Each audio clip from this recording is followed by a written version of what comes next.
Kegiatan KPK baik pencegahan, penindakan, dan kelembagaan pada pekan ketiga September tahun 2022 terangkum dalam KPK 24 Jam.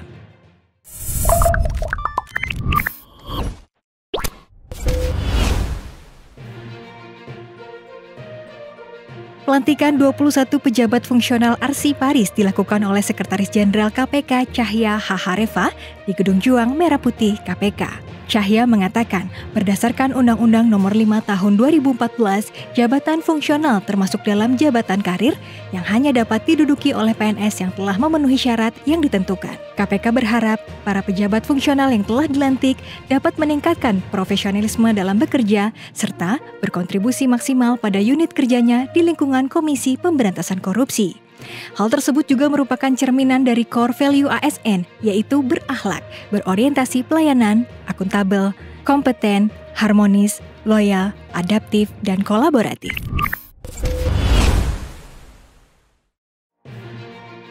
Kegiatan Roadshow Bus Anti Korupsi 2022 berlanjut di Kota Prabu Mulih, Sumatera Selatan. Ini adalah kota kedua yang disambangi bus KPK dalam rangka Jelajah Negeri Bangun Anti Korupsi tahun 2022. Deputi Pendidikan dan Peran Serta Masyarakat Wawan Wardiana dalam sambutannya menyampaikan bahwa Roadshow Bus KPK tahun 2022 adalah bagian dari strategi-strategi pendidikan. KPK ingin mengajak masyarakat untuk terlibat dalam kegiatan ini dan berkontribusi dalam upaya pemberantasan korupsi. Roadshow Bus KPK di Kota Prabu Mulih berlangsung pada tanggal 13 dan 14 September 2022. Beberapa rangkaian kegiatan diantaranya pameran pelayanan publik, edukasi anti korupsi bagi pelajar TK atau PAUD hingga mahasiswa, serta pertunjukan film, seni musik, dan budaya.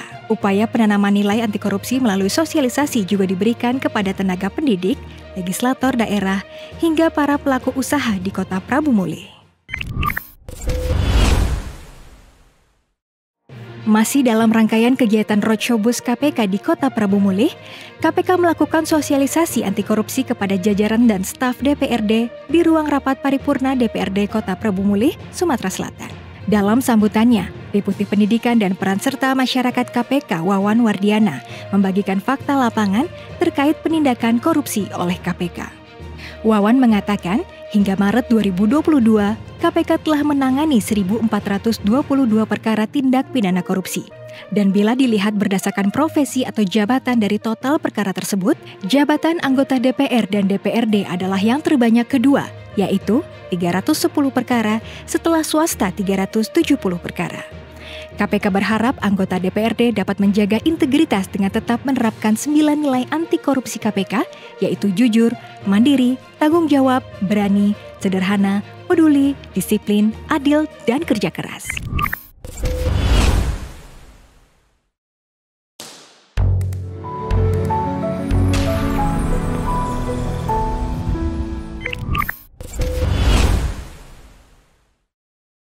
Sosialisasi pemberantasan korupsi juga dilakukan kepada para pelaku usaha Kota Prabu Mulih di Gedung Serbaguna Rumah Dinas Wali Kota Prabu Mulih, Sumatera Selatan. Ketua Satuan Tugas Direktorat Koordinasi Supervisi Wilayah 2 KPK, Andi Purwana, mengajak pelaku usaha Kota Prabu Mulih untuk taat bayar pajak sebagai bentuk integritas.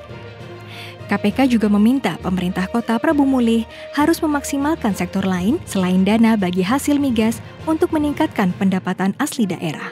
Optimalisasi penerimaan pajak daerah adalah salah satu upaya yang dapat dilakukan. Pelaku usaha yang tepat waktu bayar pajak telah berkontribusi besar dalam pembangunan Kota Prabu Mulih.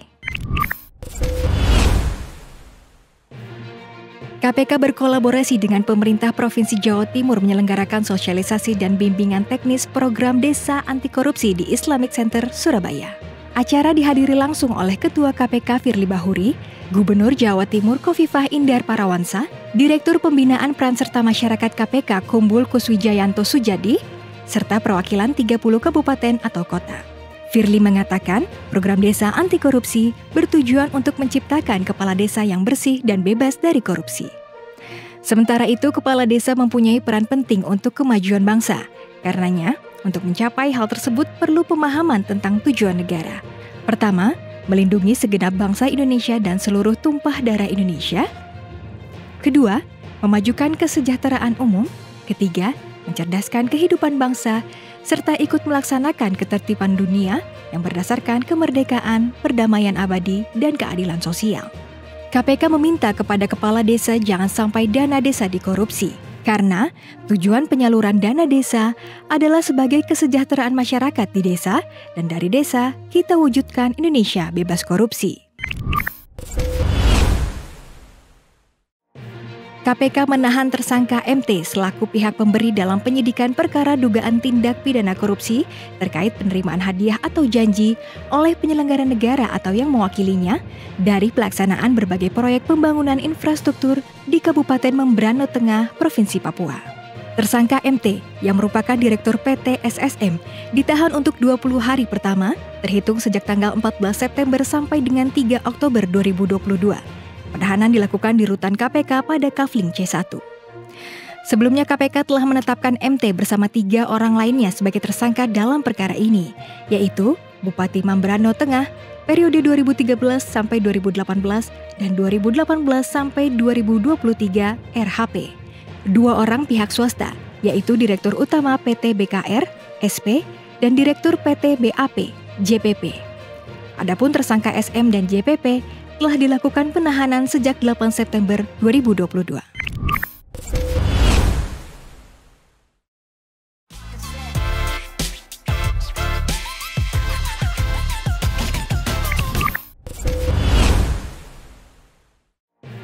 KPK menetapkan 4 orang tersangka dalam perkara dugaan tindak pidana korupsi terkait penyaluran dana oleh Lembaga Pengelola Dana Bergulir Koperasi, Usaha Mikro, Kecil, dan Menengah di Provinsi Jawa Barat.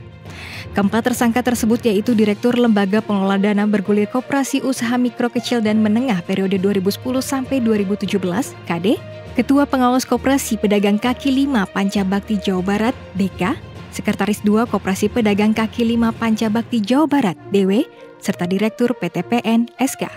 Penahanan dilakukan untuk 20 hari ke depan, terhitung mulai tanggal 15 September sampai dengan 4 Oktober 2022. Perbuatan para tersangka bertentangan dengan Peraturan Direktur dan Peraturan Direksi tentang petunjuk teknis pemberian pinjaman atau pembiayaan kepada koperasi, usaha mikro, kecil, dan menengah melalui perantara, serta Peraturan Direksi tentang prosedur operasional standar peminjaman atau pembiayaan di lingkungan Lembaga Pengelola Dana Bergulir Koperasi Usaha Mikro, Kecil, dan Menengah. Akibat perbuatan ini diduga mengakibatkan kerugian keuangan negara sekitar 116,8 miliar rupiah. Setelah menyambangi Palembang dan Prabu Mulih, roadshow bus KPK akhirnya tiba di Kabupaten Ogan Komering Ilir atau Oki, Sumatera Selatan. Roadshow kali ini mengusung tema tanggung jawab. Deputi Pendidikan dan Peran Serta Masyarakat KPK Wawan Wardiana menjelaskan bahwa roadshow bus anti korupsi merupakan salah satu bentuk strategi pendidikan anti korupsi yang dijalankan KPK sehingga masyarakat terlibat secara bersama-sama memberantas korupsi di wilayahnya masing-masing. Beberapa rangkaian kegiatan dalam roadshow bus anti korupsi di Kabupaten Oki, diantaranya pameran pelayanan publik, edukasi anti korupsi bagi pelajar TK atau PAUD hingga mahasiswa, serta pertunjukan film, seni musik, dan budaya. Wakil Ketua Komisi Pemberantasan Korupsi Nurul Gufron mengatakan, dalam proses berpolitik, harapannya partai politik dapat menjadi pilar-pilar demokrasi, sebagaimana tujuan berbangsa dan bernegara. Hal ini disampaikan saat membuka acara sekaligus memberikan arahan program pada acara Bincang Strategi Nasional Pencegahan Korupsi atau Stranas PK, Cegah Korupsi, Bantuan Parpol Jadi Solusi, secara daring, melalui Zoom Meeting dan live YouTube Stranas PK Official. Menurut Gufron, itu semua akan tercapai jika pengisian struktur jabatan ketatanegaraan bahkan kebijakannya demokratif.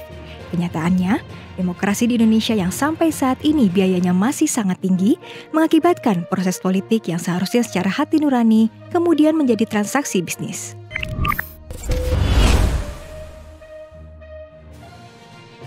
Demikian kegiatan pencegahan penindakan dan kelembagaan Komisi Pemberantasan Korupsi yang terangkum dalam KPK 24 Jam. Salam anti korupsi.